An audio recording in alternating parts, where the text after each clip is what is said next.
ജീവധാര foundation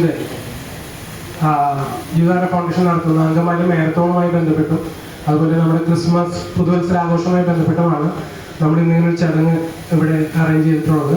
അതോടൊപ്പം തന്നെ അങ്കമാലി മുനിസിപ്പാലിറ്റിയിലേക്ക് പുതിയതായി തിരഞ്ഞെടുക്കപ്പെട്ട നമ്മുടെ ബഹുമാനരായ കൗൺസിലർമാർക്ക് സ്വീകരണം കൂടി നമ്മളിവിടെ കൊടുക്കുകയാണ്.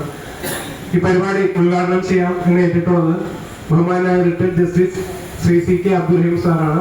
സാർ അല്പസമയത്തിനുള്ളിൽ ഇവിടെ എത്തിച്ചേരുന്നതാണ്.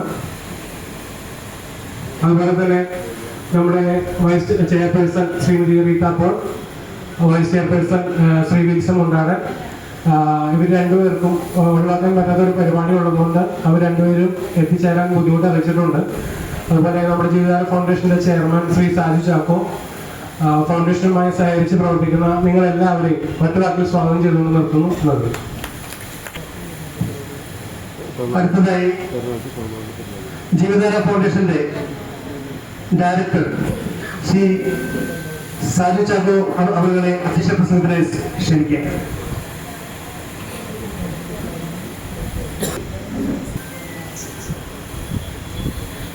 വാർഡ് കൗൺസിലേഴ്സ്, സ്നേഹമുള്ള യുവക്കാര കുടുംബാംഗങ്ങളെ,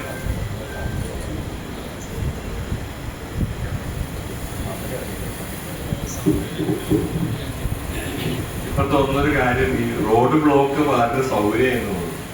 15 പേരെ എന്നെ വിളിച്ചിട്ട് പറഞ്ഞു എത്താൻ ബുദ്ധിമുട്ടാണ്, റോഡ് ബ്ലോക്കാണ്. ഇപ്പൊ ഗസ്റ്റ് വിളിച്ച് പറഞ്ഞു ആലുവയിൽ കിടക്കുക, അത്താണി കിടക്കുവാണ്, എത്താൻ പറ്റില്ല. അപ്പൊ ഒരു റോഡ് ബ്ലോക്ക് ഐശ്വര്യം പോലെയാണ്.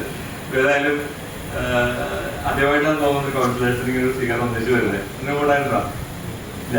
അപ്പൊ അതിൽ തന്നെ നമ്മുടെ ഒരു വലിയ പ്ലസ് പോയിന്റാണ് കണക്കാക്കുന്നത്. ആദ്യമായിട്ട് ജീവധാരയ്ക്ക് തന്നെ അങ്കമാലിയിലെ പ്രിയപ്പെട്ട കൗൺസിലേഴ്സിന് സ്വീകരണം നൽകാൻ സാധിച്ചു.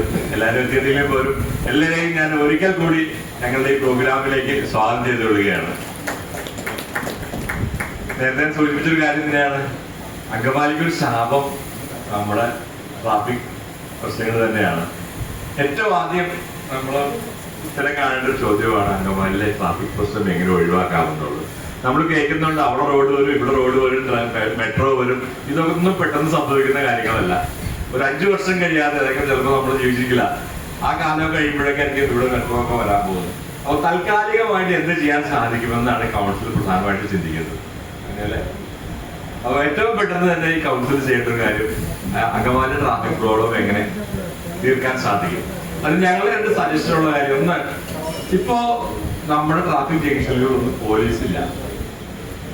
ചില വാർഡന്മാരൊക്കെ ഉണ്ട്, വാർഡന്മാരെന്ന് പറഞ്ഞ് ഇവരാരും അനുസരിക്കില്ല. അപ്പൊ ഏറ്റവും ആദ്യം ചെയ്യേണ്ടത് എങ്ങനെയെങ്കിലും റിസർവ് ചെയ്യുന്ന എവിടുന്നെങ്കിലും കുറച്ച് പോലീസുകാർ റോഡുകളിൽ ഉണ്ടായാൽ തീർച്ചയായിട്ടും ഒരു പരിധി വരെ നമ്മുടെ ട്രാഫിക് പ്രശ്നങ്ങൾ തീർക്കാൻ സാധിക്കും. രണ്ടാമത് നമ്മുടെ റിംഗ് റോഡുകളാണ്. നമുക്ക് ഒത്തിരി റിംഗ് റോഡുകളുണ്ട്.